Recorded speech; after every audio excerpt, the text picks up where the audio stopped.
I am so excited. Today I'm joined by Eddie Brewer. He's a phenomenal musician, a very inspirational person that I've known for a very long time. So thank you for joining us today on our podcast, Riches and Rags. I am your host, Tyler Delao. Thanks for having me, man. Super pumped. So how are you doing today? You eat well today? Yeah. I just had a little protein shake and just a little tea. You're good. Yeah, just a little closer. Would you say that you eat breakfast every morning? Yeah, I try to. Yeah. I usually have like 4 eggs, or I'll have like a little protein shake or something just to get my protein up. Right on. Hey, can we tell people a little bit more about who you are? I kind of failed at that introduction. You could probably introduce yourself a little better than I can. Yeah. Who are you? What do you do? So I'm a musician. I play piano and sing. I play at a speakeasy most of the week and play with my group, do a lot of jazz standards, and so we do bossa nova, swing, a little bit of pop, a little bit of soul, a little R&B, and I got some side projects going on outside of jazz as well, but that's my main thing. Side project, still in the realm of music, right? Yep. Okay. Yeah. Because the tattoos throw me off, and I think they throw a lot of people off, don't they? Well, yeah, actually, and it's funny because when I'm playing out, people actually think it's a little refreshing.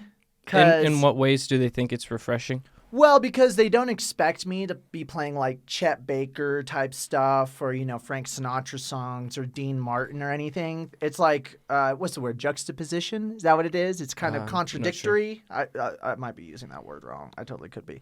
But it's like, it's almost conflicting, but it's refreshing because it's not, most of the guys that are playing jazz are actually like dying right now, because a lot of them are older cats, really talented. And so I think that, especially for younger people too, just seeing a younger person doing it, I think they like it. And you play just like jazz standards. We're not talking this kind of new jazz that incorporates like hip hop beats and stuff. You're classic jazz, right? Yeah, absolutely. Yeah. So it's going to be like, I love Fats Waller, so stride stuff. I love old standards. I try to write what I call new jazz standards, So I want to write original jazz songs that are kind of like the old ones, Okay, so not only are you just a performer, but you're also a writer. You're writing your own compositions as well, right? Yeah. I'm writing all the time.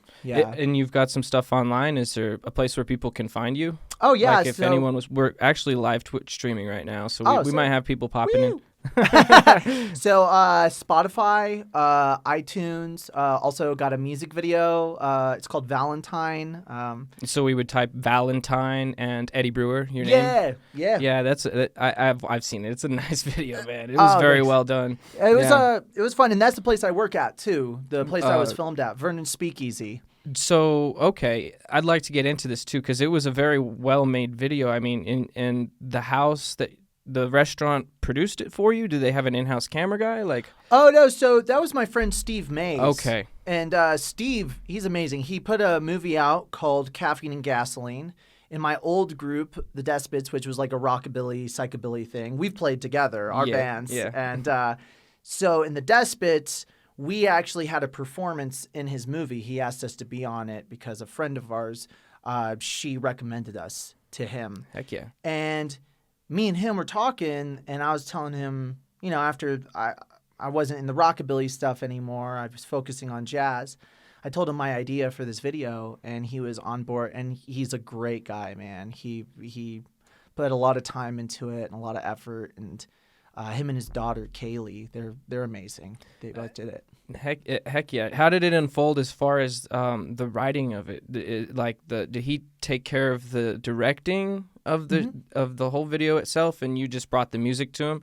Or did you bring any ideas cinematically? Did you have like a setting in mind, like I want to film in this place, or I want to dress like this, or was that kind of more of his direction as the videographer? To be brutally honest, I'm having a hard time remembering who. I think it was collaborative in some aspects, but I think that he was able to think of I think he thought of a lot of it. I'm Okay. pretty sure, but it was a little while ago. It was a couple of years ago. So Okay. my memory's not as I'm not a That's sharp fine. guy. Well, you've got other stuff on there online too, right? Is there anything else people might be able to poke around at? Yeah, there's a video called Voodoo King. There was a girl. Her name is Sarah Griego. That's the big one that I'm thinking of, right? Yeah, yeah. That was a lot of people in that video. Yeah, we did like a big band with that one. It's really kind of fun. It's a little cheesy and fun in the video, but so Sarah, she's amazing. She actually helped co-write on Valentine and Voodoo King. She's Both an of them, arranger. okay. Yeah, so I wrote like a lot of like just like melodies and stuff like that, and she basically went in and she just totally refined it and threw some ideas in there, and she made it. There it is, man. You're looking smooth. Yeah. For all the listeners who don't have the video at hand, it's one of his music videos, and it is an ensemble of saxophone players, and who's behind them? Some trumpet and trombone players. Yeah. And is that Tina on the drums? Yeah, She's so good, dude. She's amazing. I was like in an almost project with her. It didn't take off. It went nowhere. But like I got to play with her for a little minute there, and she's a phenomenal drummer, dude, and she's a great person. Do you still work with her at all? I haven't played with her in a while, but I mean, I loved working with her, and if we work again, I'll love to work with her again. She's amazing, man. She's great. So, do you think networking in your community is essential for something like this? Yeah, so Sarah was really the one who got a lot of this together. She was the leader on this. Okay. She very strong person, and she got it done, and it was amazing. She did such a good job, and so I'm really grateful that she was involved. Hell yeah. Yeah. So, as an artist, when do you decide like to take things into this next level of like, let's bring it to the internet in a video? Do you just kind of say, I want to have this done by this date, or is it more like a opportunity that presents itself to you? I think you kind of have to make it happen. You have to make it happen? Yeah, and I think that the hard part is that figuring out the financial stuff, figuring out how much you're going to invest, how you're going to get that money. A lot of that stuff comes into play. Okay. And how you're going to pay people. I think that's a huge deal. Because here's the thing: if you don't get these musicians paid, like if I don't get paid, I'm not motivated. If they're not paid, Right. they're not motivated. This is important. I actually really would like to talk about this because it's a really touchy subject, especially in like the music world. Oh, You know, yeah. people get kind of sensitive around this thing. Yeah. But it's good that you would be paying out these musicians, and I would think that you would be getting paid because you're the face of the video, right? Well, yeah. I mean, I'm kind of at the point now where I'm outsourcing to other people to figure out how to do that marketing stuff because it's a lot to do. There's a lot, yeah. Yeah. And it's almost more important to focus on your skill set, right? Yeah, it can be too much, man. It really can, and there has to be a balance because I was talking with one of my friends. He's an older guy, Glenn, great guy, and he kind of put it into perspective for me. He said, "Dude, you need to focus on writing, recording." Okay. And so he said that, and performing as well, writing, performing, recording. And so really I was taking care of a lot of the other stuff, and at this point I am connecting with people so that they can take care of that stuff to leave me the room to do that, because if in some aspects, they say, oh, jack of all trades, but if you're trying to do too much, you get spread thin. That's true. Yeah. And I agree somebody with else that. is going to know the marketing better than I am. So Yeah, I agree with that because then you can really refine what you're really, really good at. And you're really good at what you do. I've seen you perform too, and you're an entertaining motherfucker. Thank you, man. Yeah, straight up. Thanks, man. Like Thank in all aspects around, from just the smooth jazz to the high intense rockabilly stuff. Like you know how to put on a good show, So Thanks, man. and this kind of brings me to my next question, which is, what's the ratio of performance to working behind the scenes, recording or writing? I mean, should you be doing more performing or more writing, or how does it play out for you? It's a fine balance right now because I need to save up money. I'm, performing a lot more. Performing a lot more. But actually, my piano teacher, the best advice he ever gave me was, because, you practice at home, right? You practice, you try to refine it at home. But it's actually not really practice. The practice is going out and playing.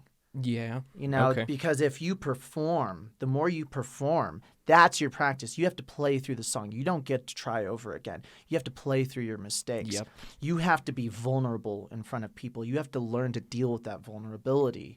Okay. So for me, that's a lot of what I had to learn how to deal with. And I've made tons of mistakes, not just only in music, but in my character, and that's the stuff that I think is good to work through. You have to get... For any new performers, what are some of those mistakes that might be avoidable, Something that you're not going to avoid them, I don't think. No, unless you just really have to fall through them to learn how to fall, essentially. I think so, yeah. I think, dealing with people, that's super hard, because if you have more than one person in your group, you're going to have to deal with politics of your group, not politics in like Democrat, Republican, the politics of being in a group. Band politics. Yeah, you're gonna have to how to deal with personalities, how to deal with in some way like a hierarchy in a group. Yes, because you have essentially a front man. Well, yeah. Yeah, then I mean it's important for branding too. People from what I've read and researched, the audience can connect a little bit easier if there's one member they can identify with. Well, and then also, the more egos you get involved, and artists, I don't care what you say, if you don't believe that artists have egos, you're wrong. 100%. Yeah.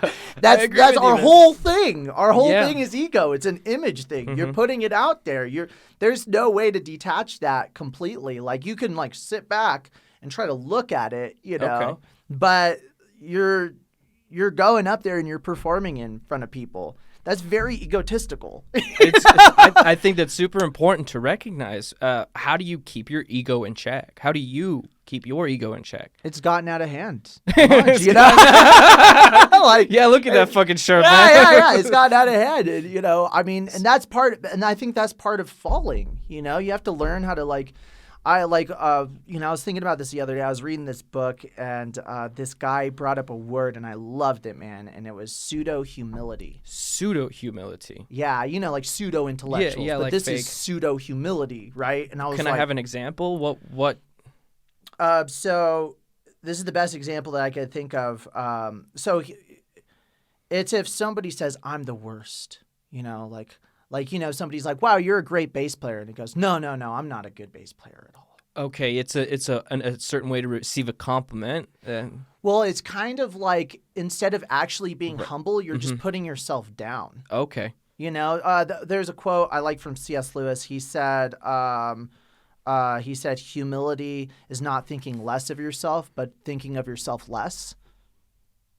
Ooh, that's pretty good. Yeah, and I think that kind of falls into it, the pseudo-humility. Yeah, that's kind of almost like separating who you are from your ego as opposed to just, shitting on yourself altogether. I like that a lot, man. Yeah. And I think that there's a thing. I see that in music, people will put themselves down. They'll be like, "Oh, I'm not good."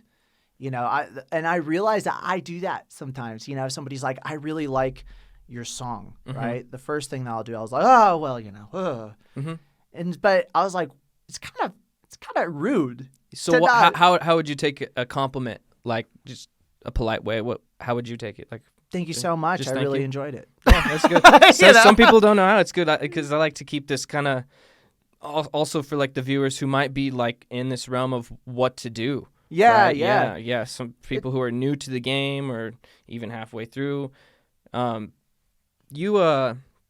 you meditate? Do you breathe or anything before you perform? So I meditate and I pray.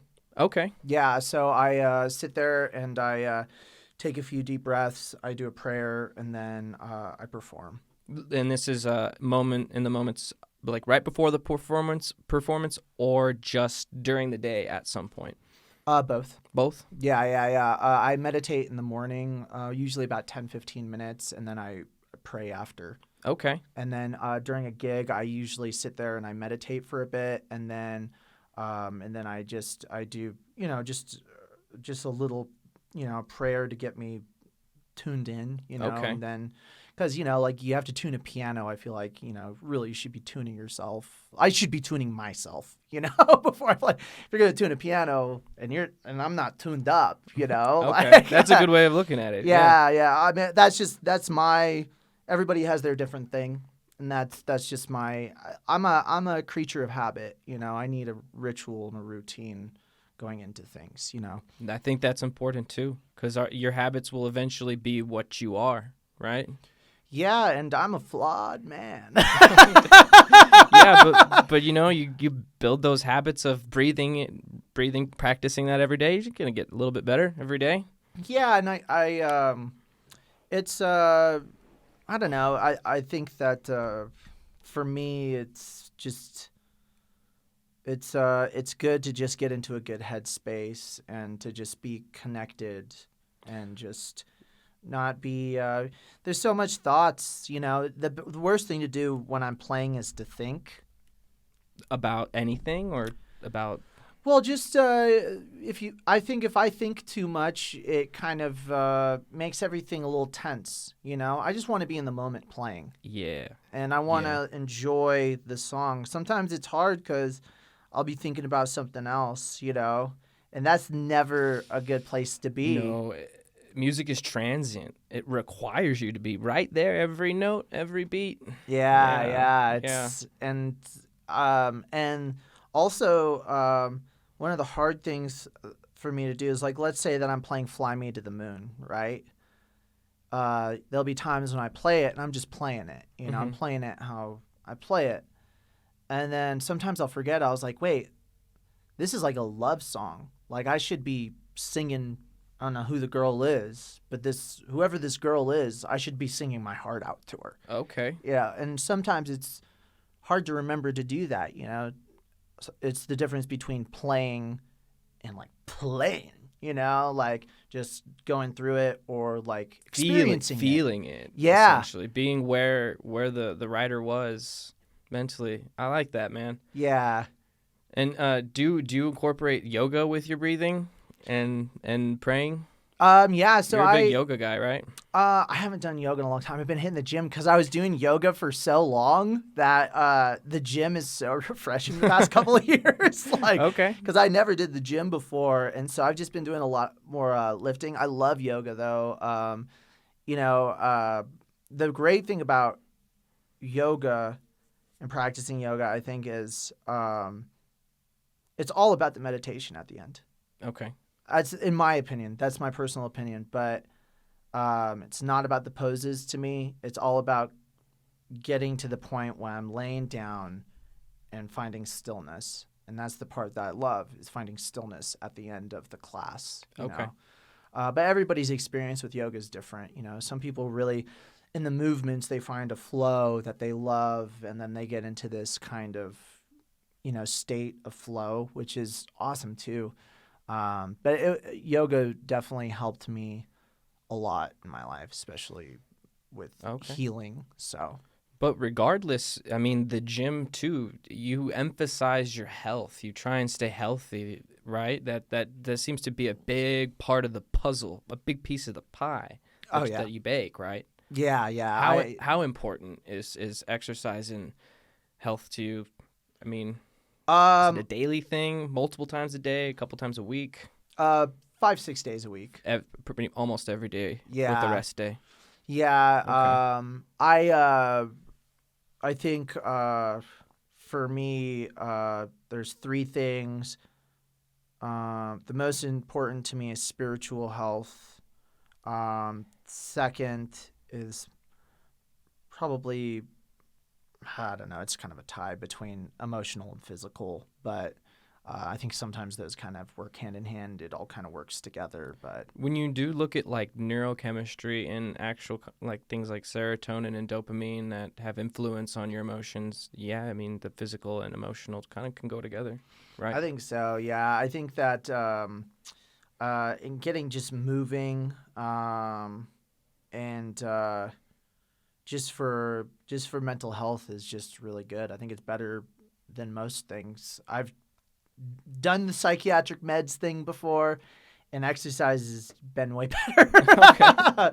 And I mean, That's not to important. bag it, not to Hey, bag. everybody's different, but that's not to say it's right. That's not to say it's wrong. That is your subjective experience. And hey, if you feel like exercise has benefited you more than taking certain psychiatric medication, there's something to that. I think so. I mean, Yeah. if you're honest to yourself about it, then Yeah. that seems to be so. Yeah, and I mean, I'm a high energy guy. I gotta get it out. Some way. And if I ever ask a question, by the way, that you don't want to answer, you can just say pass. Oh, For it's sure. all good. I'm open. For sure. Back to that first fundamental thing, the spirituality. You tied off at the end that after you meditate, you pray. Who or what do you pray to, and how long would you say you do that for? Oh, so I pray to Christian God, Christian. Judeo-Christian Okay. God. Yeah.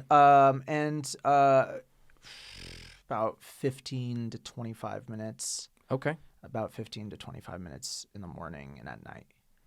Okay. Yeah.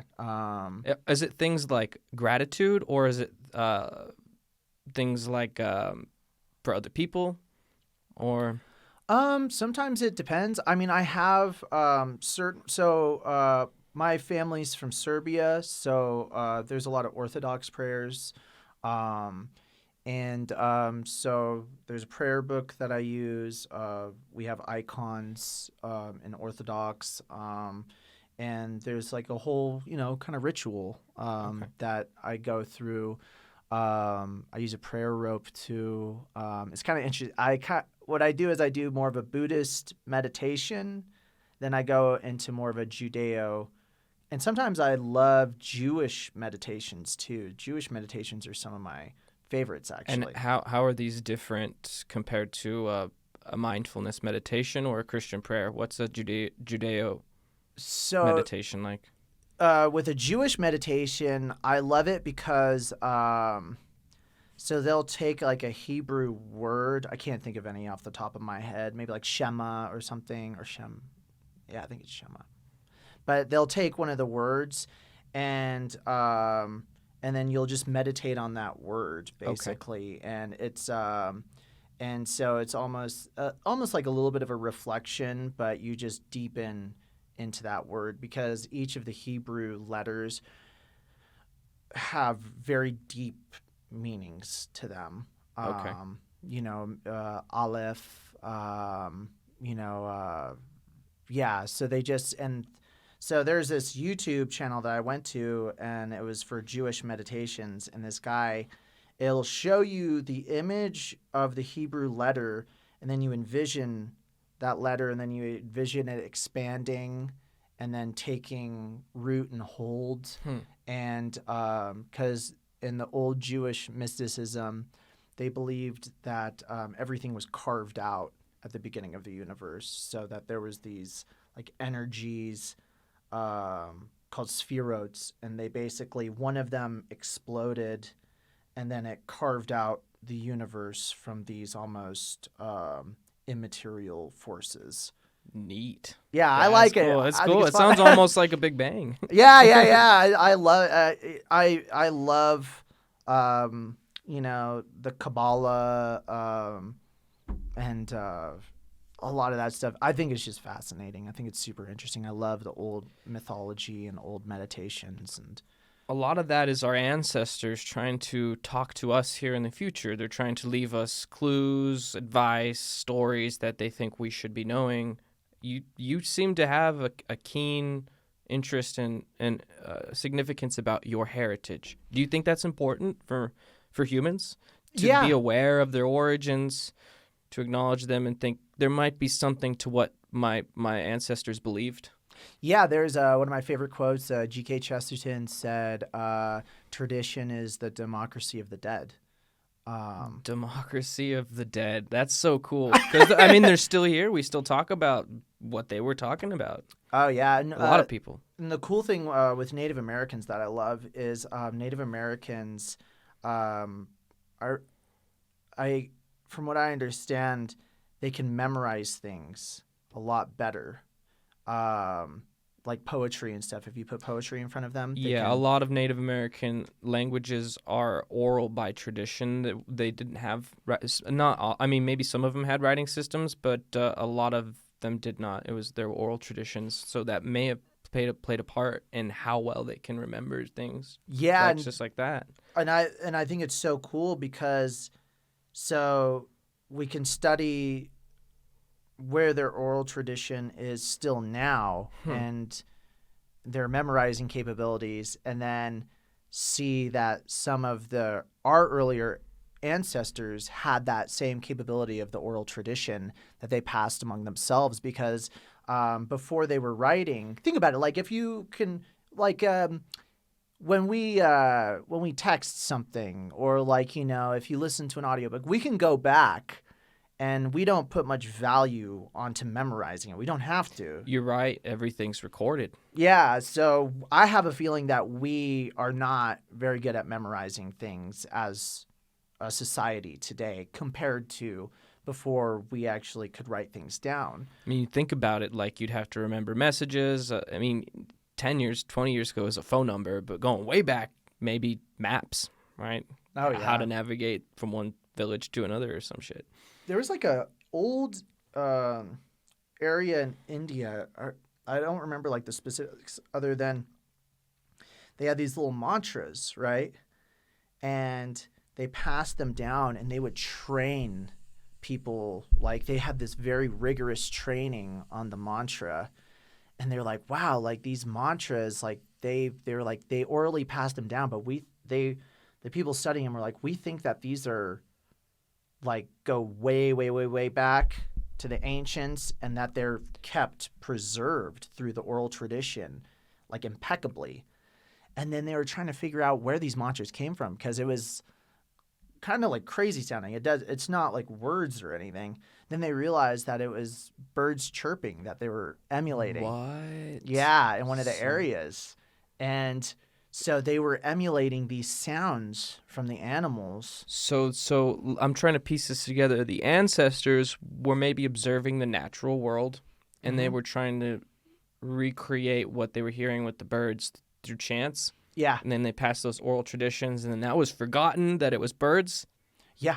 And then they would just chant, oh, that's really cool. Yeah, and the old Hindus would study animals. Okay. And that's where they got the yoga poses from. They would see how animals would like move, and then they would start emulating those movements to get themselves, aligned. I mean, that's where upward and downward dog come from, right? Well, in a really rash in sense, a broad sense, yeah, they would in the Upanishads, I think it was the Upanishads that they talk about that. It's a long time since I read the Upanishads, but the old yogis would study animals, and then they would start creating poses, because if you're this like ancient mystic and you're sitting out there and you see like a tiger like moving in a certain way and being aggressive, and then you like are mimicking it, you'll kind of get into that state. It's really, I think humans are awesome and badass. A lot of people don't like us, but I think we're actually pretty cool. We fall on both ends of the spectrum. Yeah, we can do really cool bad things. And yeah. Yeah. We can be really good or really bad, But regardless, I agree. We can do some fucking cool shit. Yeah. And so, I love a lot of that stuff. I think it's all there's all something to learn. There's a lot to learn, and there's. Did we ever get to the third? You said there was spirituality, your physical and emotional well-being. And then those were two. two. There were two, and was there a third? No. There was spirituality, emotional health, and then physical health. And then physical health. Yeah, Okay. and then emotional health, I think, kind of works hand in hand with both. If you have a good spirituality and a good physical health, I think your emotional health's probably going to be pretty good. Psychological health, whatever. What about drugs and alcohol? Um, You look like you party. No, I don't drink anymore. I don't. I mean, I did like hallucinogens a couple times. I was talking to my therapist. Bad. Oh, it's all good. I was talking to my therapist, and I was in kind of a not very good psychological place a couple times in my sobriety, and so I tried that out. And to be really honest, I don't think it was me, but I mean, just doing that stuff, I don't think that it's something I would do again. But yeah, I don't touch. Do you feel the mental clarity without using the substances helps you in writing, performing, and your business aspect of things? Yeah, I think I'm definitely more organized. I'm not destructive and chaotic, or as destructive and chaotic.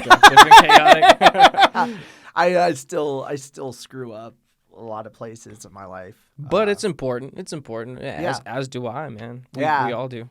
I do believe that I'm in a much better place without those things.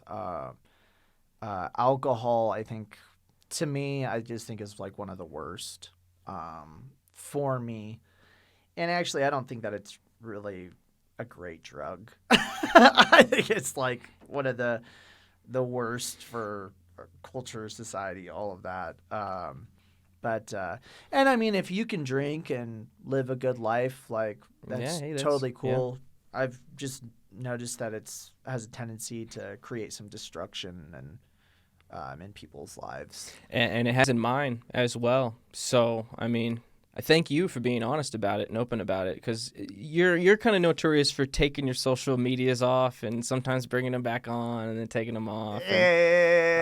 But that was something you didn't talk about a lot, but occasionally you'd throw out a post that would be like, hey, just in case you guys didn't know, this is how it is, and it's better because of it. Yeah. That actually helped me, so I want to thank you because of that. Yeah. And about the social media thing, too, how do you think that plays into your mental health? I think it's horrible. You think it's horrible? How do you use it, though? If you're an entertainer and a performer, it's almost kind of essential, right? So how do you get around that?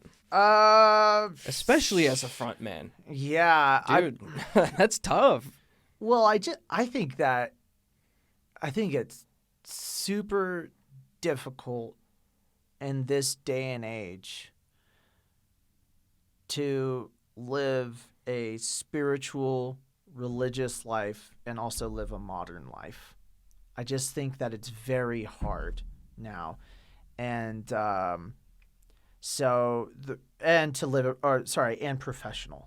professional within that. I think especially for performing, because social media has a tendency to bring out the worst parts of a person's ego, just in general. Insecurities.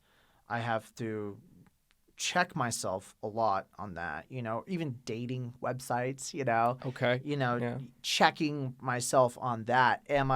And I sometimes get lost, and I think that it's going to be very hard for people not to get lost the way that these websites are set up. It's getting even deeper, man, with the metaverse.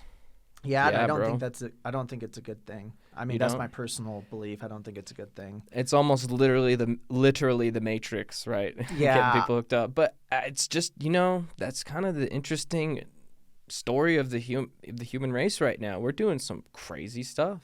Yeah. We're experimenting, and we've been experimenting for the past, 150 years in the modern experiment of, technology, industrializing. And I don't know if it's necessarily I think it's made our lives more comfortable, maybe more luxurious. I don't know if it's actually made it better. Do you think an individual has opportunity to improve through suffering? Do you think that comfort zone is a bad place or a dangerous place at times? Do you think it's good to get out of your comfort zone a bit? Yeah, I think that there's healthy risks. I think it's good to take healthy risks. It's never sometimes it's hard to decipher what a healthy and an unhealthy Yeah, I risk was gonna is. say, if you can give an example, that would be really interesting, So particular to your situation.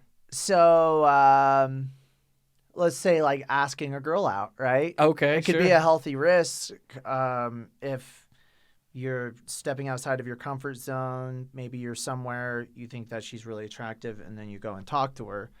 Now, it's an unhealthy risk if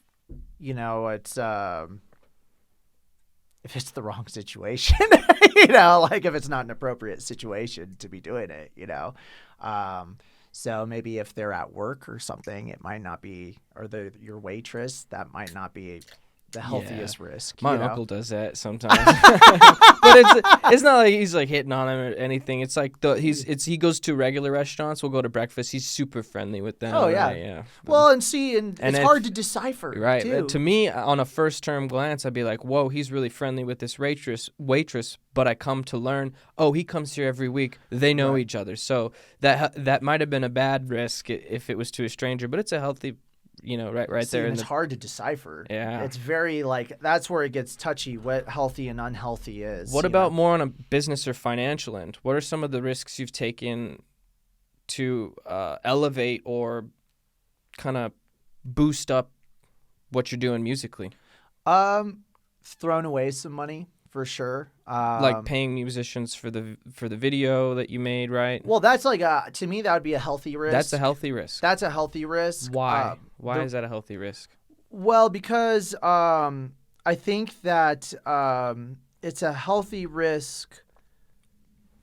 Oh, that's a great question. I don't know how I'm going to answer that, but it's good. Have you seen? Because the video's a couple years old, right? And the big one, Voodoo King's got like 108K views. Well, and see, I went in, and what you have to do on these videos is you have to do advertising, right? So basically, you set up on these videos, you have to go in, and then you pay a certain amount, and it throws it out there. Oh, you're talking paid ads to promote your video, yeah? Yeah. Well, Okay. and that it's basically what is it, like through Google? I haven't done it in so long because I've been so detached from it. But you have to go through this like whole process, or because the way that they set it up is you're not going to get anybody to see it unless you're investing in your product, Right, which makes yeah. sense actually. Like that, you have to invest. It's not like it's going to organically just naturally get out there. Maybe on an offshoot it will, but you have to invest in your product that you've. Like you wouldn't create a soap product and not throw advertisements on it. It just wouldn't make sense. That's a risk, and I don't know at the time. I don't know if it was healthy or unhealthy, but it's one of those things. It's hard because you go, okay, like how much am I going to throw into this? How much am I going to, how much is too much? Is there a way to naturally get this out? How is it going to get organically out? Right. What am I going to do to get the algorithms going? It's a very hard process, and I don't like it. I don't like it. It sucks sometimes. It's not fun. But that's this whole podcast is kind of diving into that sticky realm for some of us entertainers because we don't like that stuff. Right? Oh, I know, and it's a lot. That's why I think it's good to probably get a team. That's what I get a team. Okay, that's what I'm trying to do because I like that because I've got my my guy in the back here, my good friend. He's helping with the production end. Oh yeah, so it's essential to have a team, bandmates, and like you said, the videographers and the directors in that sense. Yeah, a lot of people will try to do it all on their own, and you don't recommend that. I recommend just putting effort in. That's it. Just try things. Okay. Fall down. Try things. Try things, but be open to just help. Ask for help. Be open to help. I like that too, because that's a good way to set your ego aside, to keep your ego in check. Because for me as a man, a lot of times it's hard to ask for help. Oh yeah. It's like I want to do it all on my own. I want to know that I did it, but it's just like when it comes down to that, focus on what is most important, what you're really good at, and then I think you can see some really cool shit like what you're doing, creating some very, very interesting and I think timeless content because you're keeping jazz alive, Not a lot of musicians are doing that. I appreciate that, man. Thank you. I love jazz. Yeah. I think it's a timeless. I think it's going to have genre. a huge swing back too, because I'm starting to see it come up more in like EDM and stuff too. Well, a lot of people, myself included, are working on that. Well, and kind of the trends that I just think it's really interesting is as a culture and as a society, we're always trying to look like, even when we're talking about the metaverse, like the next thing, like the future technology and stuff. And it's easy to get lost in that, like, because like all these, like all the material stuff, that does not satisfy the day-to-day experience. And in doing that stuff, and I think the really dangerous part nowadays is because of social media and all of this stuff, we can completely absorb ourselves into that lifestyle, like of just consuming material stuff, how I look, all of this stuff. But it's important to look back. Like, we have to look back to where we came from and to see how we got here, or else the foundations are gone. So you find the satisfaction in almost the lifestyle you've set up, right? Yeah. It's not so much in the byproduct of it, which would be the money or the views. Your satisfaction is actually just doing it, right? Yeah, absolutely. I love for a long time, and I think music and art, and I know because you love music and art, there's a certain point where you're learning to refine what you're doing, right? Okay. So if you're learning a bunch of maybe like theory or something, you're learning to refine it to find the sound that you like. There's an aspect in life that we have to do that we refine things to figure out what the best way to go about it is. And you can either refine it and, just be a show off, do this, do that, or you can refine it and try to have something that's beautiful, and I think that's one of the qualities that I find really sad that we're losing nowadays, and I feel like we've been losing for actually longer than we know, is the idea of elevating beauty as opposed to elevating something to consume just quickly, Okay. Or that we should that there's something beautiful and that the more authentic thing to do is just do the opposite of beautiful, to just go like punk rock. That's kind of how I feel like punk rock became. Okay. It was Right. like there's this refined beauty in a lot of things, and punk rock is kind of like, whatever, dude. Like, we're just going to go against that because it's counterculture, And I just think that whole thing of the counterculture, it just fragments everything. It doesn't elevate anything. It's like crazy to me to see how many different genres there are now. Even in EDM, in punk rock, all of this stuff, they all fragmented, You got folk punk, you have like post-hardcore, you have There's so many. screamo, you have it goes endless. Like, there's a lot of stuff, but in EDM as well, like they had to find niche things, to really, and so I think that's kind of sad. I think that we should focus on beautiful things, like, Vincent van Gogh is chaotic, but his stuff's beautiful, But isn't beauty a perspective kind of thing? Well, there is kind of a collective consensus as to what's good, right? If someone were to put just like a red stripe like that on a white canvas, a lot of people are going to be like, where's the effort in that? Where's the creation in that? But like, again, going back to Van Gogh, they can see that there's something to that. there's a connection emotionally that someone gets to that. Well, it's interesting because there was like an artistic movement. I think me and you had once talked about this briefly, but there was a guy, this French dude. I don't know what his name is, but it was like in the 60s, and he had a urinal, and he signed it. And it became this artistic piece. And after that, following it, this guy had literally a can of shit and labeled it a can of shit. They became famous artistic pieces. Yeah, these became famous. God. And then, I don't know if it was me that maybe it was back when I was drinking back in those days. But this was like What this the was fuck? supposed to be like countering like Oh. exceptionalism or whatever in art, like, and these guys could play mental gymnastics all day about why this art is. They're like, they could just say all of this stuff to convince you, and then you sit there and you're like, wow, I'm kind of convinced. This guy just said a lot, It's like, wow, that was really smart, I'm sold on this can of shit. yeah.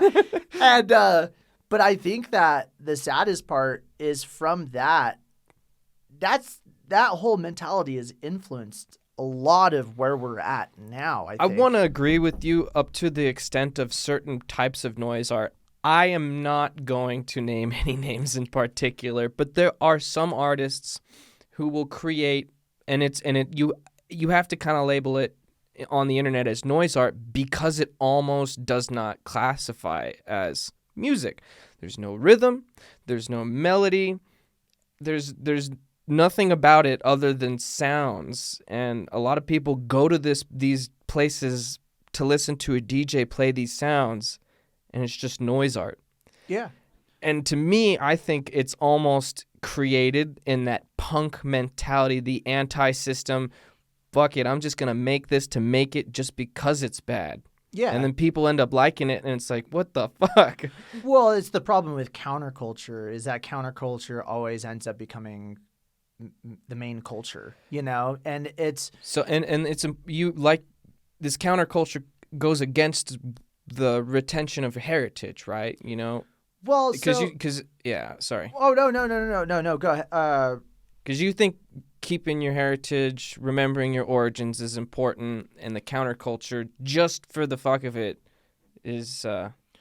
Well, I think that there's a place for, there's a place in history. Of course, there's been conflict, and of course, there's been things that we can, like...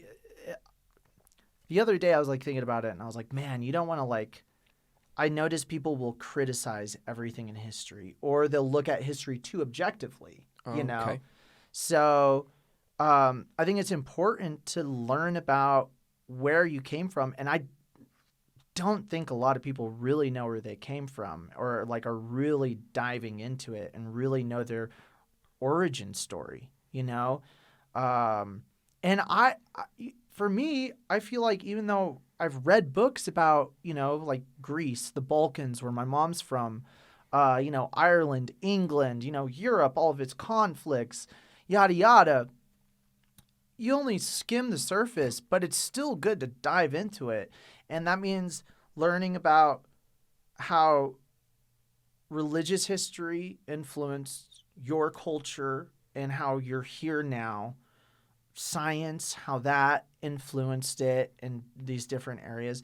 It's like learning, trying to get a picture, or else it's just, you just lose purpose and meaning. And yeah, I think everyone is searching for that purpose. Everyone's searching for that meaning.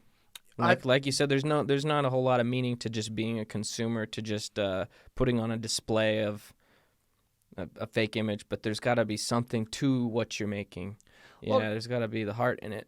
Well, and I think that it makes sense that ecstasy is so popular. It makes sense that MDMA? It makes sense that that's so popular now. It makes sense. Did you ever fuck with MDMA? Oh, dude, that's why I went to rehab. Oh, shit. that drug in particular? Yeah, I loved ecstasy. Yeah, and Cameron, cocaine. Can we please get the actual name for MDMA? The MA at the end is methamphetamine. So so people who are not sure, ecstasy, you're taking meth. What does it say? I can't quite read it. Methamphetamine. Yeah. Methyloxylene, methamphetamine. Yeah. Yeah, bro. I've taken it too. I'm not gonna lie.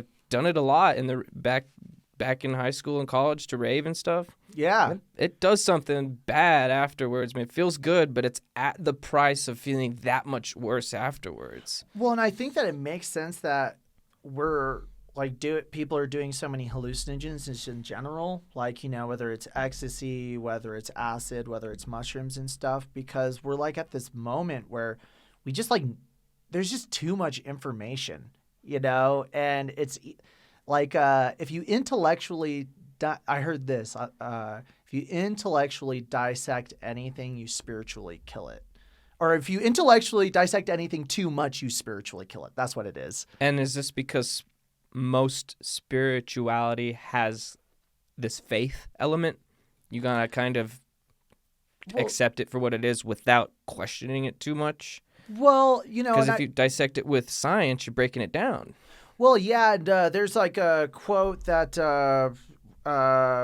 it was like an ancient like guy. So it was a guy from like the 400s. I think it's Saint John of Damascus, and he said you can't judge the immaterial by material standards. I think that's right. You can't judge the immaterial by material standards. Okay.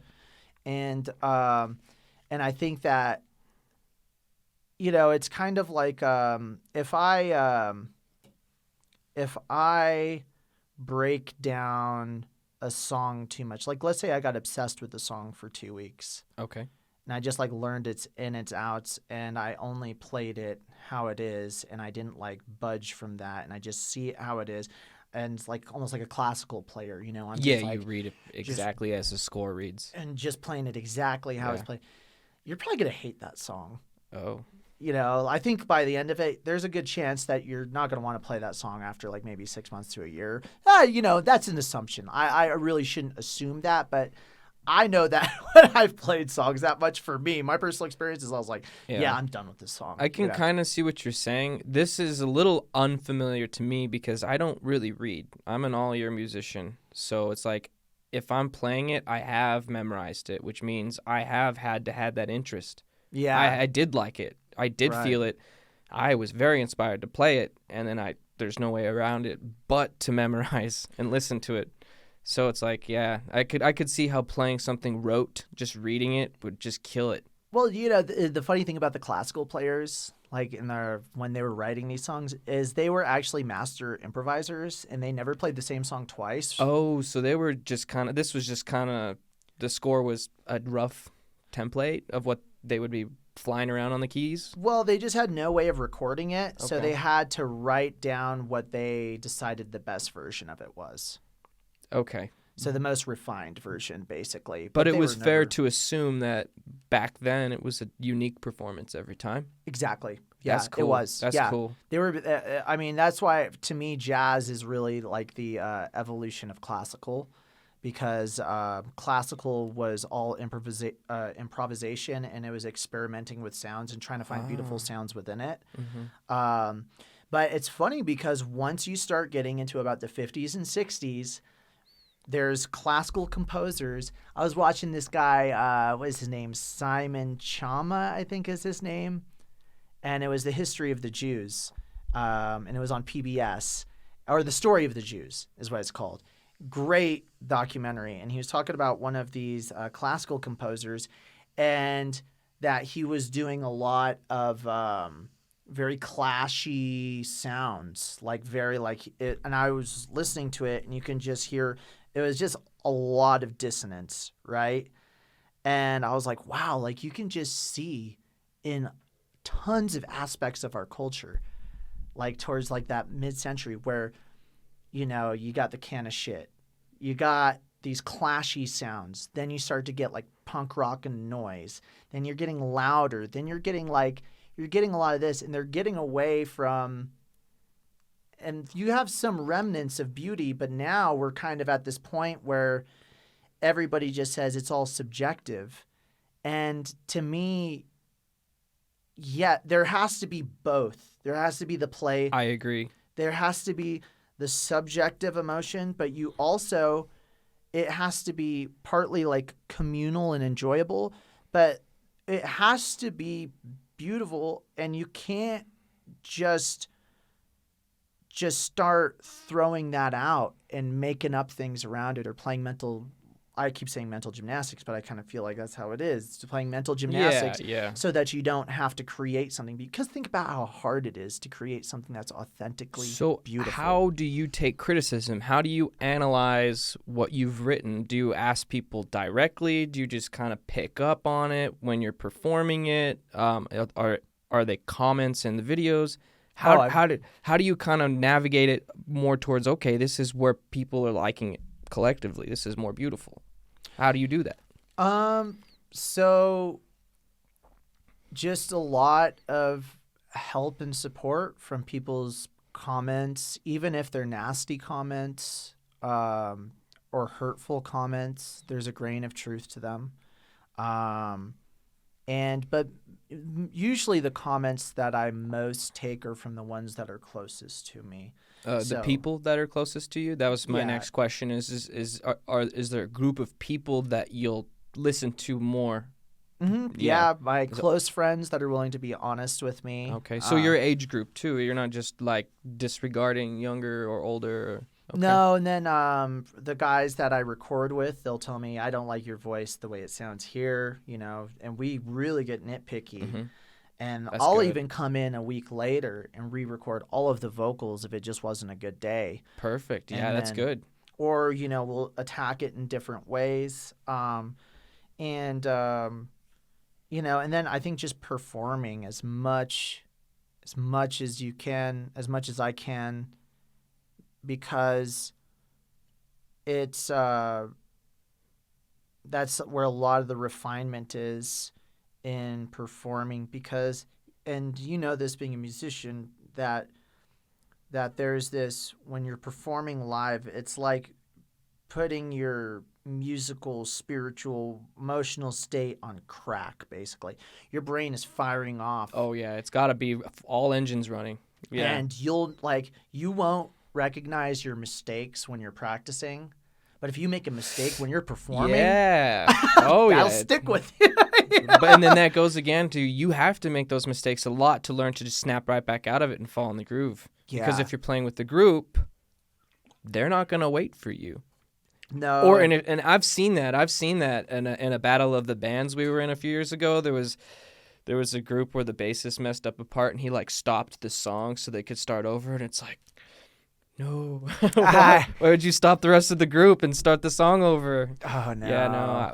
It's to me, it was always the song, like you said, it has a life of its own, and you are a part of that life of the song, and it'll let you know if you're not in the pocket. Yeah. Well, and I feel like music is really an expression of.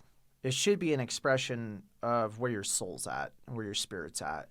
It really should. I think that art in general, and there's an interesting, there's this guy, and he was in Utah, and they asked him to come and talk, and it was a Mormon school, Mormon university, and he's like this guy that's really into philosophy, and they had all these questions, right? And one of the questions was like, Oscar Wilde, like, are we allowed to like his art because he was a homosexual sinner?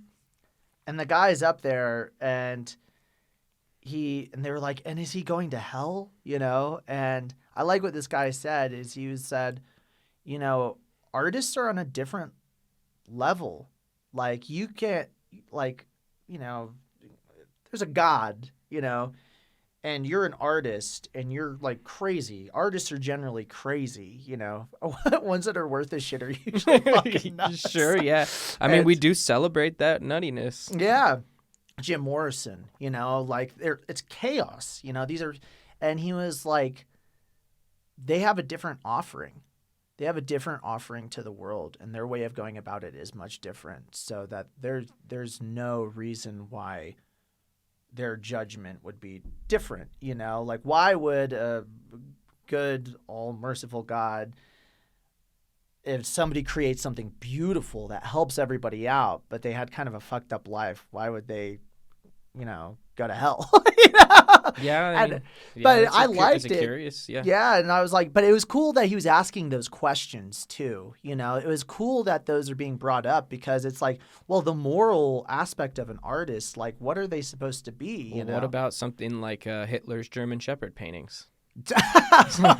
Let's take an extreme here. What if they were good paintings? Yeah, I think people we'll dodge that one. I think people decided that his life was so fucked up that maybe we shouldn't worry about his art at all. Yeah, that might be a little. So there's a crossover for it.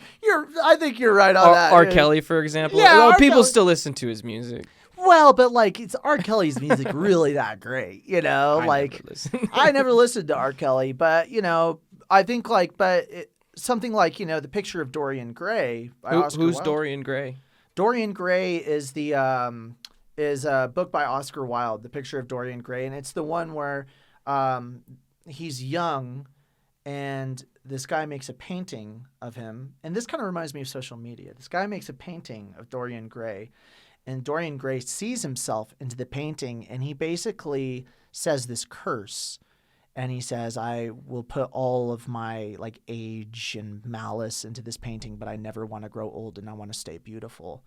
So anytime he goes out and kills, he just goes up to the painting and the painting absorbs his sins. Oh, shit. And so there's the idea that we live in sin, right? That this is like that everything is like falling almost, like that the universe is deteriorating into chaos. I definitely get that feeling. There's definitely a feeling of chaos. And then in this book, he's taking that aging and he's taking that sin and he puts it into this. So anytime he like murders somebody, goes and sleeps with prostitutes, any of that stuff. So this painting, and he stays beautiful. He retains his beauty. And because of this curse. Okay, I see how that's kind of like social media, because people only put the best of themselves, even if they're bad. They're not honest. No. In a sense, like how you've been like, yeah, I did drugs, they fucked me up. I don't do them. Yeah. Like, that's honest. Some people might not. Every mistake I've made, I think. I've been morally inept a bunch of times, especially in drinking, all that stuff. I think that we've all made a ton of mistakes. And, you know, You ever been arrested? Yeah. How many times? I got a DUI. I'm playing some police sound effects here. I've gotten, like, me and drinking did not go hand in hand. I've done, you know, and I guess, like, I think it's interesting because I think a lot of these guys were calling out some of this stuff as it was coming up too. To be really honest, like they could kind of like foresee. Like going back to the painting, they were calling out vanity and stuff like that. Yeah, and even like J.R.R. Tolkien, what is it? There's like in one of his books, there's this orb that Saruman looks into, and he gets corrupted by it. He gets corrupted, and the orb will show you like everything that's going on in the world. And he gets corrupted because Sauron, the, you know, basically devil dude of the realm, he's corrupting the orb. But to me, that's like television, information, Facebook, all of this stuff is that orb. The Palantir, I think is what it's called, the Palantir. And you look into this, and it just corrupts your spirituality and your mentality and your emotional health. Is this part of the reason you go out in your community to perform and network? Because you think that genuine face-to-face human interaction is that much more important than the social media stuff? Oh, yeah. Yeah. I mean, you have to be performing as a musician. Like, I mean, you just...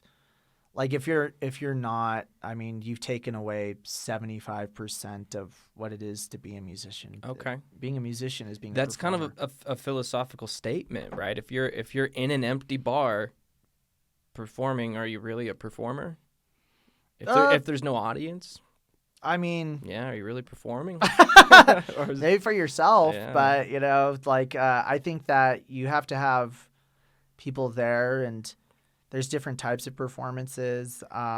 How would you what advice would you give to a brand new musician who's never gotten a gig before and they're trying to get a gig? What would be like a first couple of steps for this individual or band?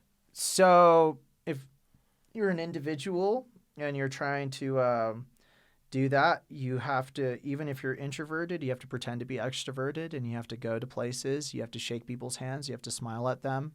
You have to connect with people. You have to connect with venues. What would you ask them if, let's say, hey, hi, I'm Tyler. I've never performed before, but I'd like to play at your venue, Mr. Eddie. Yeah, exactly. What do I need? You just say, this is the kind of music I do. Maybe give them something like, say like, hey, can I get an email? Or here's my business card, or here's this. So you should probably have like a song recorded or something, maybe a demo or a video. If you don't, just come up and be humble and say, I don't have much, but I would like the opportunity. And you know what? People are actually pretty generous. People are very generous. I agree with that. There's most people that I've met have been decent to me. And, there's always the one person that's been a jerk, and you're going to have to deal with that, and you're going to have to take that, and you're going to have to take it personally, because we all do, and learn how to deal with it and move on. Anybody that says, oh, just don't take it personally, they're full of shit. We all take it personally. It sucks. It hurts. And learning to deal with that, you got to learn to deal with that. You can't just push it away.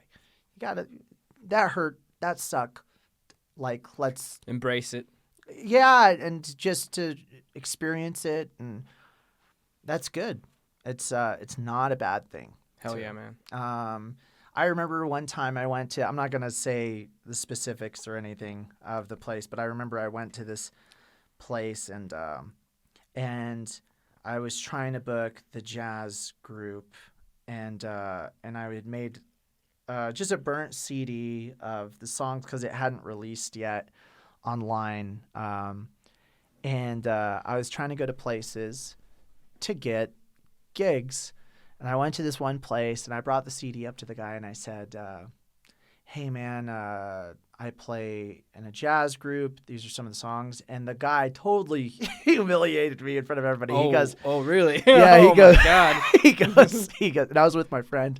And the guy goes, who is everybody when you say he humiliated you? He was a bartender. Of everybody. There's people next at to the me. Bar, okay. Yeah, and just super loud. He was like, I don't even think I have a CD player, bro. What am I going to do with this? Yeah, and I was like, and then so I kind of just as he was saying that and kind of belittling me, I grabbed the CD and just kind of ripped it out of his hand real quick, just because I didn't want to give it to him, Right. He's going to use it. And then I think he realized how big of a douche he looked like saying that. And then so he started kind of going back on it. He was like, well, maybe we could get you in and you could just play for free, but for the you get exposure. Like, dude, you could die from exposure. I'm like, okay. But so that was a bad time, and that made me feel horrible. And I was like, wow, I feel really horrible. But then I remember right after I went to another place and handed him the CD, and the girl was super nice at the bar. She was like, I'm going to give this to my manager right now. We've been looking for bands, blah, blah, blah. Oh. And then they paid us really well for what the time was and where we were at and what we needed. And this was when you were newer? Yeah. This is when the jazz group, I was trying to get us out a little bit more. So that's another key piece of advice. Don't play just for exposure. No. Musicians deserve to be compensated. We spend years refining these skills, and it's not easy. And then you take that to the stage, and that's an entirely extra level of skills that's just... Well, and don't get bummed out, too, if you're just shrieking and yelling, if that's your music, and playing super loud, and then you try to go play at a place and ask them for a ton of money, and they say no. Yeah, that's important. Yeah. Because, I think that There's a time and place for that, but you got to know where you're going to play. You've done all three. You've done, or more than, not all three, but you've had like the rockabilly kind of loud yelling energy. Yeah. You've played the low-key jazz. It's super pacifying and easy on the ears. And also the country band, right? Yeah. How do all of those compare in a practical sense out in the bars, in the restaurants, in the city? What's the most effective for you? So there's differences between each one. So I love jazz because that's what I was trained to do, and that's where my ear goes the most. And I like sentimental music. I like the bottom of the glass music. You know, you're watching Casablanca. There's the part where Rick's sitting there and the girl just left, you know, and he hadn't seen her in years, and she somehow shows up at his bar, and he goes, of all the places or whatever, you know, of all the buzz and all the places and all the land and all the universe, you know. And then he's looking at the bottom, and his friend Sam is a piano player, and he goes, play it, Sam. And then Sam's like, boss, I don't want to play it, you know. Then he's like, play it again, Sam. Slaps his glass down. Like that sentimental music, like that just like kind of heart-wrenching, like, oh, she left. Yeah, my heart's broken. I like that stuff, you know. It's like the original emo music. You know? Okay, yeah. Blues, right? Yeah, blues, right? Jazz, all that stuff. It's in the name. Beautiful. It's and I love so I love that, and I'm a very high stress person. I like playing relaxing music. Like do you think the bars and the restaurants are more receptive to jazz than the country music or the rockabilly? So yeah, so rockabilly is better for car shows. Punk, it was like punk and rockabilly. So for car shows, it was better. For you know, festivals that were oriented towards that, it was better. Dive bars, it was better. Country, you can play at dive bars, but you could also do breweries. You can also do venues. So there's a little bit more flexibility with country because it's danceable. The problem with that's important because it's danceable. Yeah, and some rockabilly is danceable too. You make your jazz danceable too. You incorporate swing into some of it, right? Yeah, and bossa nova. But are those like specific nights where you just have like a swing night oriented for dancing, or is it kind of all mixed in between? So we'll do a bunch of swing songs, but we'll add in like a couple bossa nova songs, or we'll like add in something a little bit slower. Sometimes they ask for waltzes too, so we have to it's like last time they asked for a couple waltzes, and I was like, I don't think we've ever practiced waltzes together, but we'll try it. Okay. And it worked, you know, everybody was waltzing. That was nice. But it was like me trying to figure out the whole time. I was like, okay, so like, is the bass going to go doon, 1, 2, 3, doon, 2, 3, 1, 2, 3, doon, 2.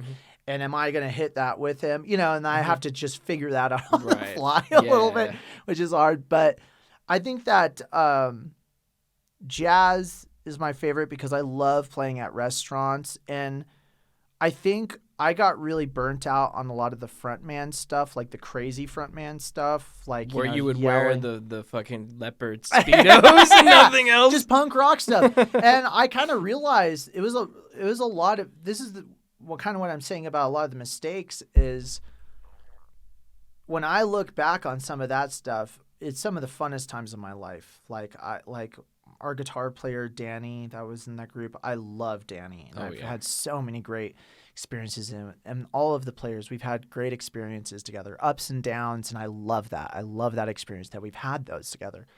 But I got really tired of just high energy, like, you know, just high energy stuff, you know, like, and you know, like the chaos. There's a lot of chaos in it to me, and I'm not judging. It's just that was my experience. Maybe it attracts a different crowd. It attracts a different crowd, and I don't like to drink. I don't like to stay up late. I don't like to do that stuff, and that's really the crowd, you know. And it's important to interact with the crowd with and after the performance, right? Oh yeah, yeah. And how much do you emphasize on talking to audience members after a show? Depends on the place. So, you know, with the jazz stuff, I'll if I'm playing with the group and the energy is a little bit higher, I'll talk to people.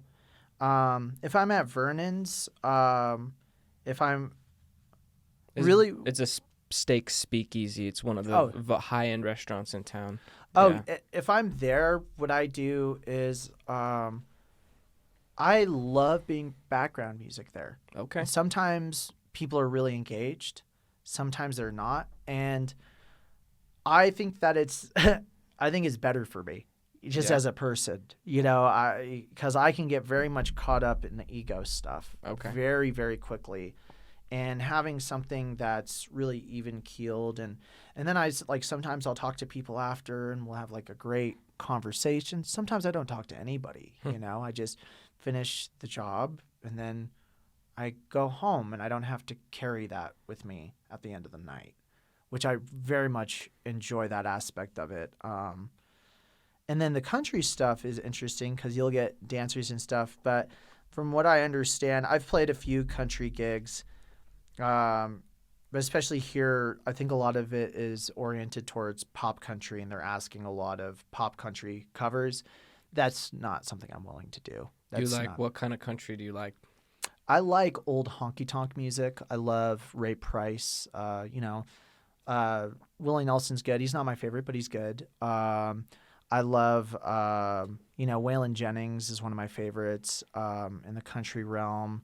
I like, I like Johnny Paycheck when he was Donnie Young before he reinvented himself into Johnny Paycheck. And Donnie Young is almost more like the Everly Brothers, kind of, before he transitioned into that, the outlaw thing. But I like a lot of the early honky tonk, the 50s. Had some, like Patsy Cline, Crazy. It's a beautiful song. It's a jazz song. It's written, the way that's written is totally jazz. And those guys were actually all jazz masters too. Ray Price was very studied in jazz and would try to incorporate that. And then Bob Willis and his Texas Playboys, he would incorporate jazz. He would take a bunch of country instruments and do jazz arrangements. And I just think that's cool. That is cool. Yeah, that sounds right up your alley, mixing the two. Yeah. Yeah, it's a Western swing is what it's called. So it's a swing beat, but it's Western, and so there's a lot of great musicians. New Mexico has a lot of really cool musicians. I agree. Are you doing anything else other than music for your income, or are you running just because there was a couple years ago where you told me all I want to do is music. If I can just do that full time, I'll be happy. Are you at that point yet? Pretty not. close?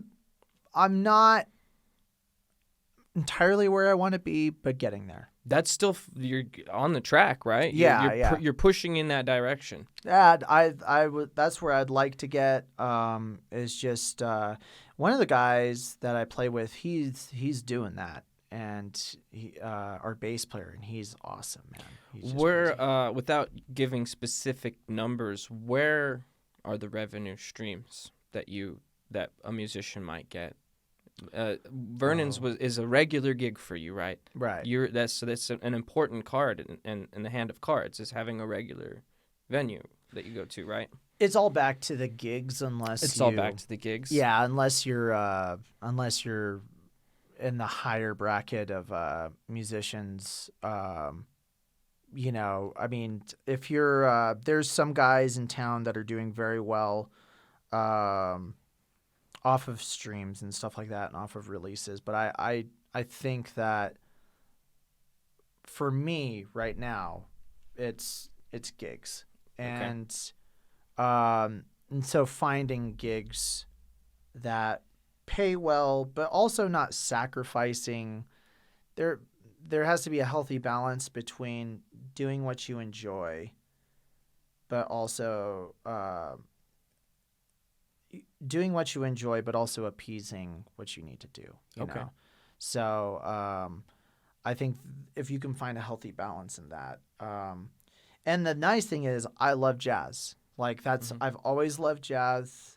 And so it wasn't that hard, but somebody else might have to sacrifice a little bit more, Right, yeah. If they want to make money, they might have to go play country nights and play pop country songs that they don't want to do. You're saying you got a little lucky because you just happen to like something that's a high demand genre?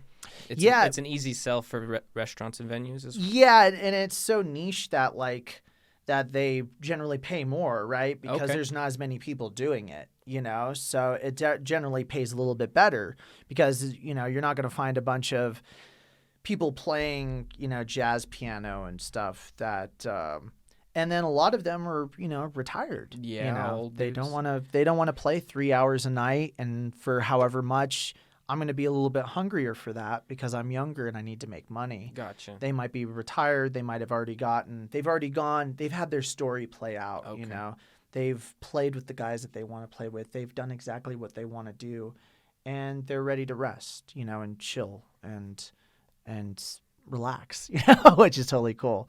Does a restaurant or venue, do they pay an artist like based on the amount of people that are there? Do you get like kind of a cut of the amount of people, or is it a flat fee per hour? What's the most common? So what I do is I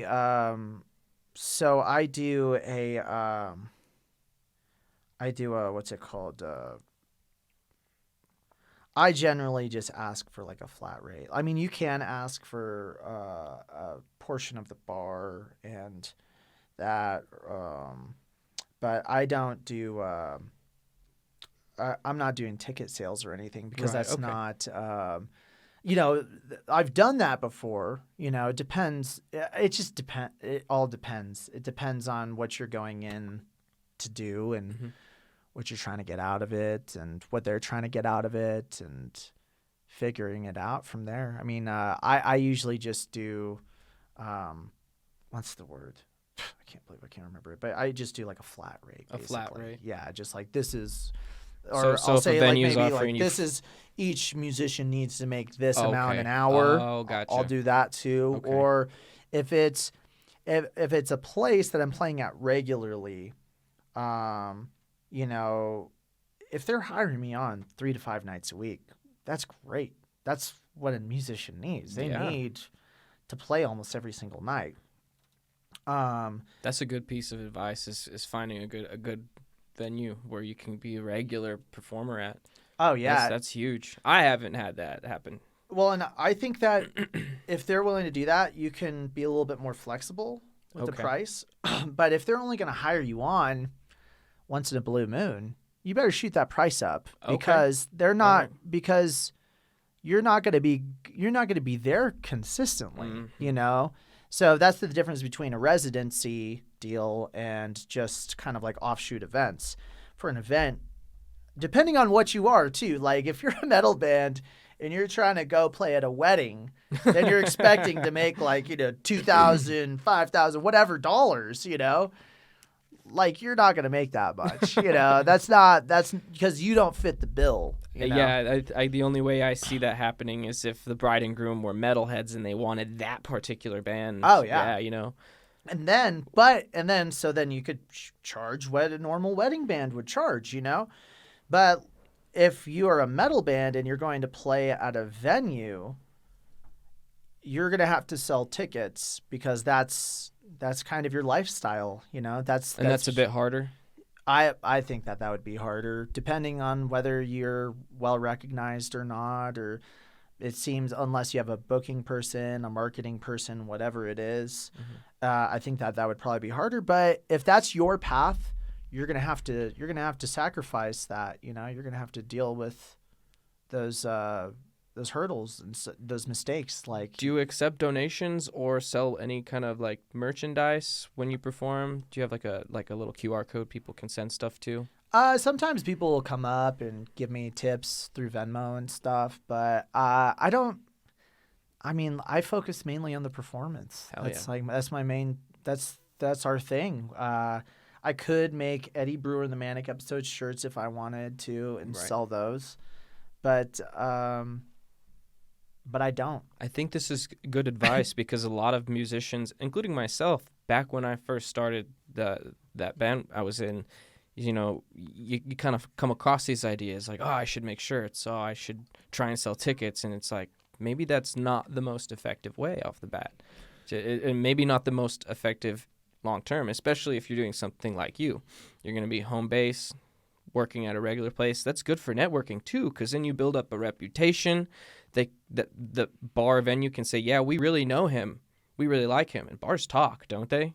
Oh, well, yeah, and the other thing is that through Vernon's, I've gotten wedding gigs. Oh, hell and then yeah. you get into these circuits, right? Oh, okay. And then you meet them, and then once you've played, like, a wedding, you've shared that connection So with that them. should be on a list for any aspiring band, is try and get on a wedding, do a wedding show. It's a good networking opportunity. Well, it depends on what you are. Oh, okay. Yeah, that's I fair mean, shout. depends on what you play, and the reason why we get the wedding stuff so easily is because it's universal music, so That it's, love music, man. That baby making music, Well, like you and- said, that grabs you by the heart. well, like, if I play Fly Me to the Moon at a wedding, it fits. Fuck If yeah. I play The Way You Look Tonight at a wedding, it's very romantic. It fits. Frank Sinatra fits at a wedding, and the thing is that a lot of that music has so much history too. Like a lot of our families, I grew up listening to that stuff. My mom's Mediterranean. My stepdad and my dad, both of my dads, they love Perry Como, all that stuff. They like Bing Crosby. They like all of these players, and so a lot of us, we've listened to that, even if we don't think that we have. You might be like, I don't listen to Frank Sinatra, and then you're like, oh wait, no, I know that. I know that tune. Oh yeah, I've heard that. Like, oh okay. Mm-hmm. So it's easy to listen to. It's melodic. It's beautiful music, and it'll hold up.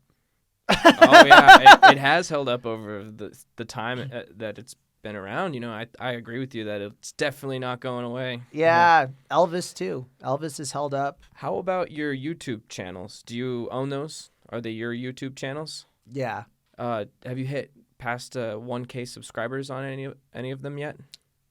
I honestly don't know. I haven't been paying attention. Probably not. I haven't been advertising or like marketing much on that.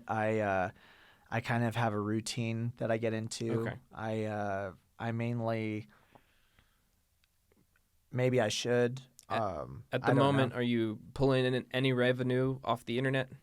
No. No, it's all gigging No. and stuff. It's all gigging. Yeah, I haven't. I was putting some time into the internet, and then, I'll let somebody else do that at some Sure. point. Do you have your own website? Do you think I do. that's important? I do, yeah. I have Okay. eddiebrewer.com. I send that over to people if I want to play in, different places. It's important to have a website for your Hell yeah. and it's important to have a website that puts your music on there. I think it's important to record music because recording music is a way to sell yourself. So if you don't have any, still try, but be working towards that.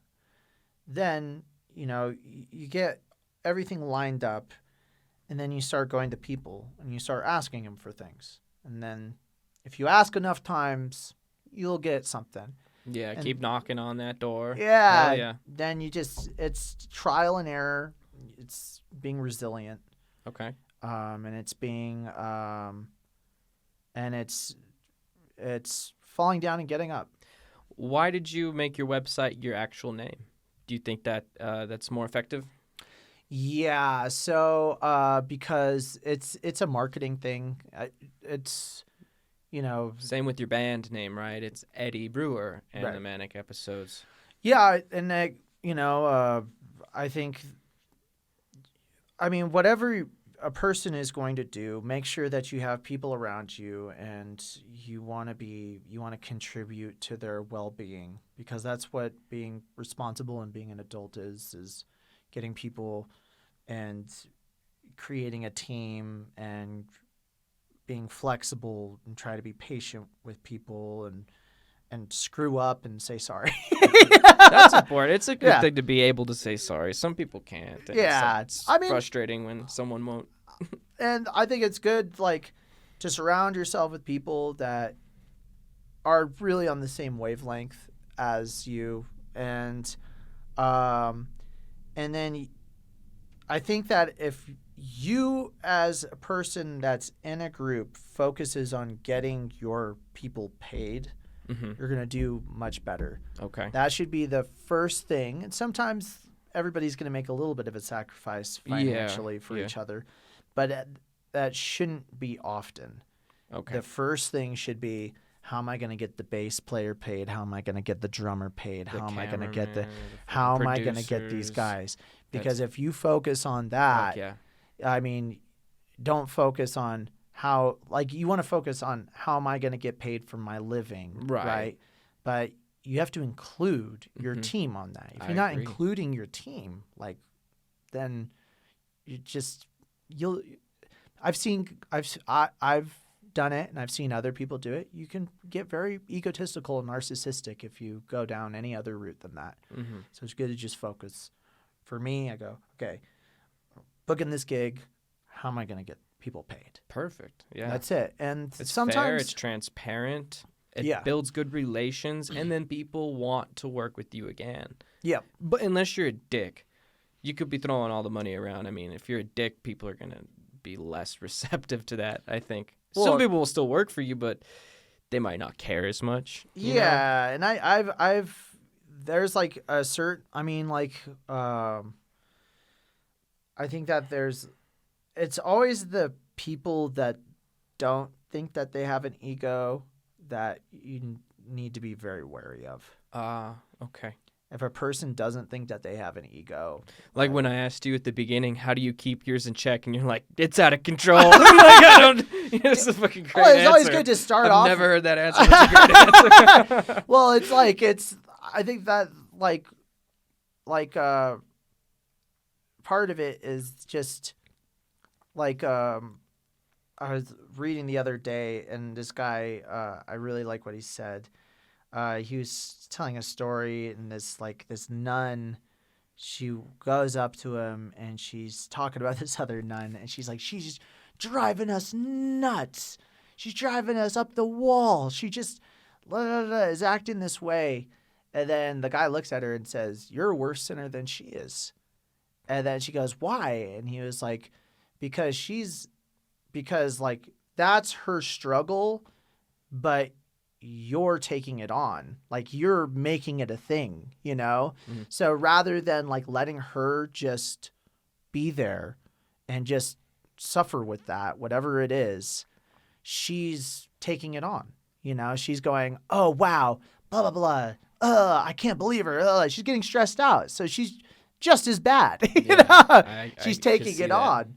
So I think that it's just good to just say, I'm fucked up, you know. Worry about your own self. Yeah. I'm fucked up. There's this phrase I like to use, and it's not my monkeys, not my circus. Yeah, that's a good one. I like that. And this goes both ways. It's like sometimes you see something where, should I intervene? Should I help? And you might not have all the information. You might not know exactly what's going on. And if you intervene, you might be making it worse. Oh, yeah. And honestly, like, I think that I've made the same mistake in situations at least 100 times before I've even barely learned the lesson. So I'm really not in a great place to, It's fine. you know, That's fine. Yeah, you know, but we all judge, we all have egos, we all have this stuff going on. And the big thing is to figure out how to navigate through life these things that we have going on, because I'm not perfect. Nobody's perfect. And we got to learn how to navigate through that. And in music, especially, because there's so much ego stuff going on, it is so unbelievably easy to get caught up in a lot of narratives. You got your own stuff going on. Then you're dealing with all of this stuff, because a person might be going into music because it's like spiritual for them, right? A person might be going into music because they're a narcissist. You know, a person might be going into music because they're very insecure and they want to push through that. A Person might be going into music to challenge themselves and their vulnerability, like, to become vulnerable.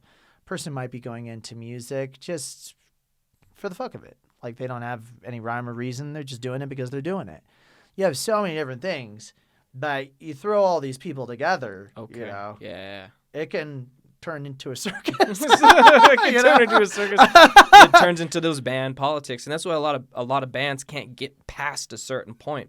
They don't, when in the formation, they don't talk about who's getting paid what, who owns what, and as far as the rights, the intellectual property. Because if you just kind of brush over that and ignore it, let's say you do end up doing well, that fight's going to happen, right? If you didn't hash that fight out before you started, someone's going to think they did a little more or a little less. Well, you could get lost in abstractions real quick, like, because a person could say, like, I wrote the melody, chords, and lyrics. There's like a funny episode of South Park where Cartman, he walks in and his friend Jimmy is the joke writing the joke, and Cartman's laying there and he's like eating chips. He's like, no, that one sucks. Yeah. No, that one sucks. And then finally Jimmy comes up with a good joke, and then Cartman afterwards, he thinks that he created the joke.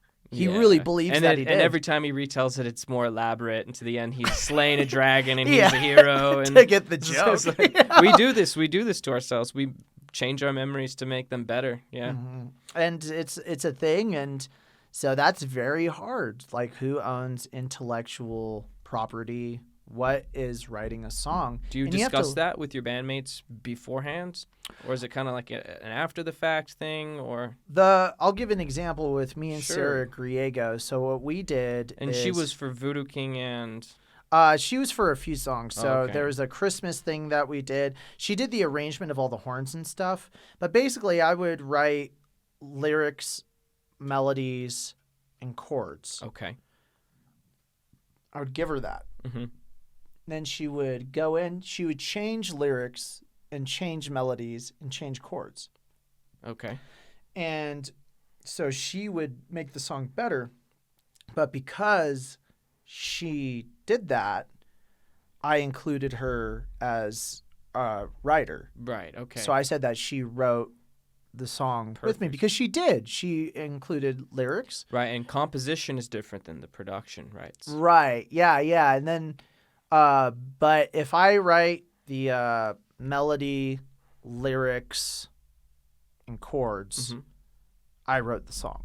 Yes. So is it a 50-50 split with her because she affected each of those three elements? Yeah, so if I made like $100 off of any of that stuff, I would have to give her she gets 50, but the streams are so small. Yeah, Spotify, right, yeah. it's like I'm not, you're not.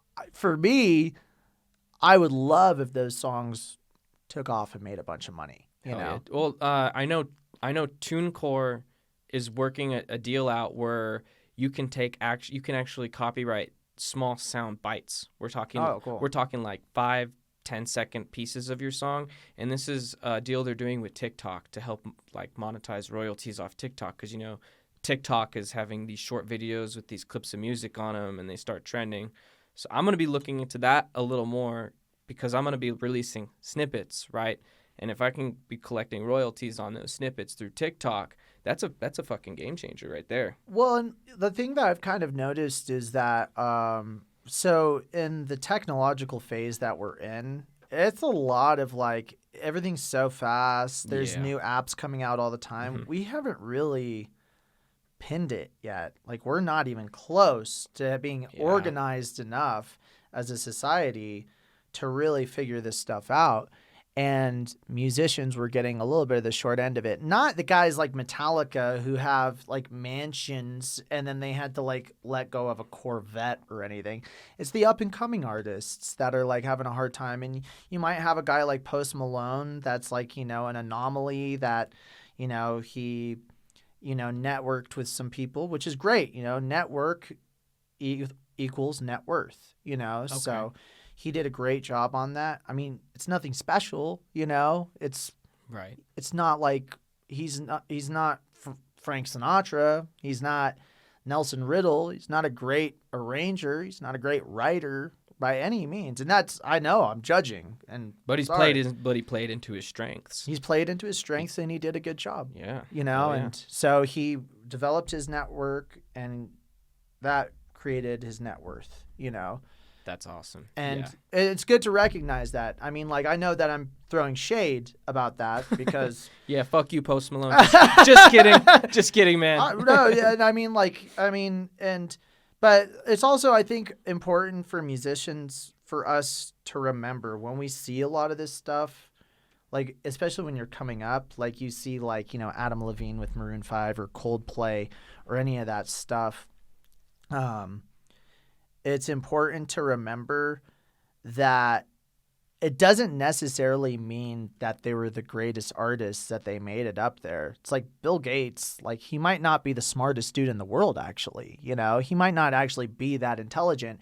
He might have just gotten into, like, in the river, you have these little whirlpools. Yeah. And they might have just got put in there, and they just stay there, in the market. It's not what you know, it's who you know. Yeah. It's powerful. So powerful. Well, and also, it might not even be who they know. They might just be there. Like, it could just be an anomaly. It could just be that they got into a loop. Okay. That they got into this financial loop. Because you'll see a lot of people that'll lose everything, too, Yeah.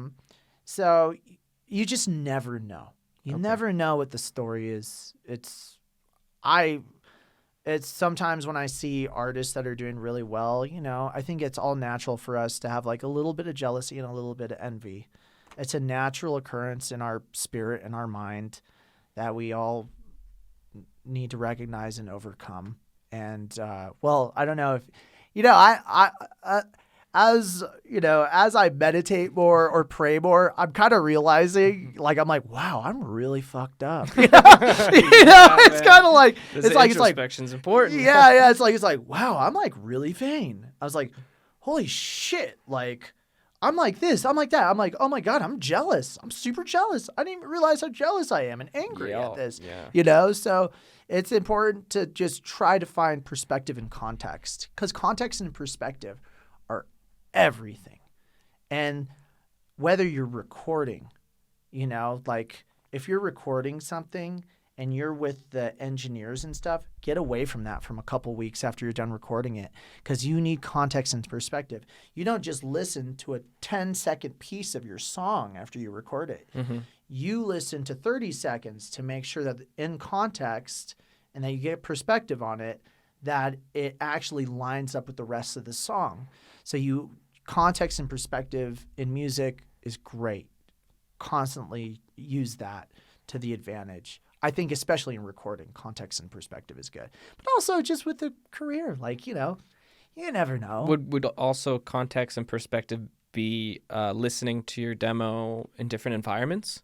Yeah. Like playing it in your car to see if it sounds good on the highway? Oh, yeah. Or playing it at a party with your friends to see if they notice it's a shitty demo. Yeah. Right? Yeah, Is that kind of what you mean too, is context and perspective? I think it translates to a lot of things. I think it's a really good thing for artists. We're almost at that time, but I wanted to ask you just a couple more questions. Do you like these mics? Oh, yeah. Yeah, I think they're pretty sweet, right? These Shure SM7B. Yeah, I've got one of these. We were texting about it. You just got one, right? Yeah. I just picked one up. Have you used it yet? Once during a recording, actually, but we still need to finish the recording. I was working with this guy. What did you use to power it up? Did you guys have a cloud lifter, or it was like No, I don't think we did, actually. This is like a mic. I mean, you might have it powered in your audio interface, but we did a little test with these guys. These what the fuck are they called? These ones are called Dynamite, but the other ones are cloud lifters, and they make these sound like way better. They up the gain a little bit. Really? Whoa. So if you've got one of these, I highly recommend getting an extra thing to boost up the decibels. Oh, nice. What kind of keyboard do you use? Oh, so I got a Yamaha. I forget what the rest of it is, but it's a Yamaha. I've been using it for like 5 years. Dude, I've put that thing through the ringer, dude. Do you like it a lot? Is it a good keyboard? It's good. I mean, it's not too heavy or anything. And I just remember I had it in a case one night. I always do dumb crap like this, and I unzipped it. and then or I forgot to zip it, and I put it up. And, wow. Oh my god. Oh yeah, and it survived it. Okay. Like, dude, Well, I was that's like, good. yeah, there's like a little hole at the bottom. I've still been using that sucker 4 years You know, later. they're Right? making these to where they're pretty robust. My bandmate just accidentally spilled water all over his APC 40 in our last rehearsal, and luckily it wasn't on. Just for any advice for anyone out there, if you spill water on your electronics and they're off, leave them off, because he took it home, let it dry out for a few days. It works. Nice. Yeah, everything's all good. Yeah, I like Yamaha. It's a weighted full 88. Do you know the model number of it? Dude, I should know the model number, but it's I don't know. It's all good. I don't know, DS. I don't know, X something 400 maybe. I forget. But it's dude, I've put that thing through so much. Well, where do you go to get your equipment? Oh, Guitar Center usually. Yeah. Okay. Usually Guitar Center. Would you recommend people go there? Yeah. I mean, I don't have an issue with it. You know. Yeah, I recommend it as well. That's where I get a lot of my gear. Yeah, I like it. You know, that's where I got the keyboard. That's where I get most of my stuff. That's where I got one of these Hell yeah. puppies from, and We'll try and throw some links for both me and you down in the description when we have them. And if anyone wants to get some gear, you can click on those links. I recommend this shit too. These mics are great. Yeah. These are like, dude, everybody's using these, right? They're very popular, and it's probably a Joe phenomenon. Oh yeah, Joe Rogan. Yeah. He's one of the first to use them. Oh, okay. But they are really, really good. Yeah, dude. Yeah. I mean, I don't have any gripe with any of it.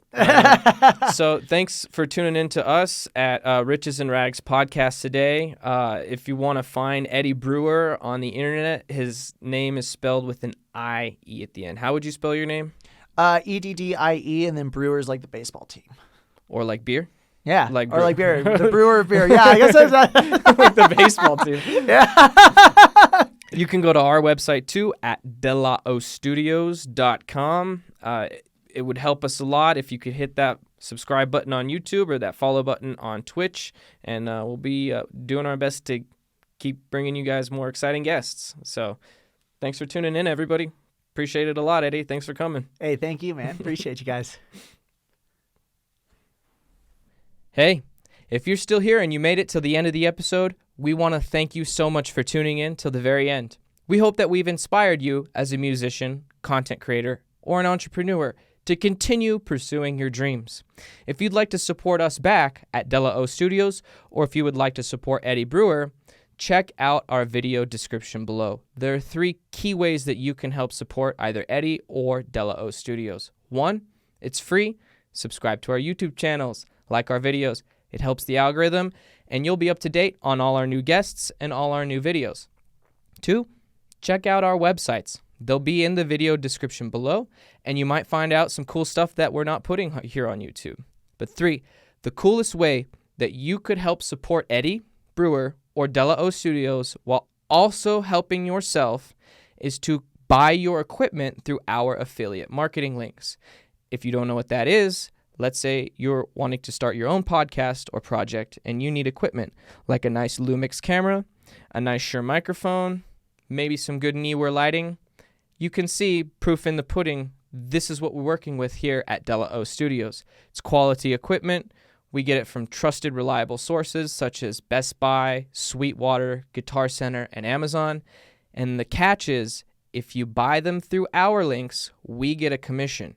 So if you want to support Eddie Brewer, you buy your equipment through his links. If you want to support Delao Studios, you buy some stuff through our links, and everybody wins. So tune in next week, and if you'd like to learn how to do your own affiliate marketing, hit that subscribe button, because we'll be making videos how.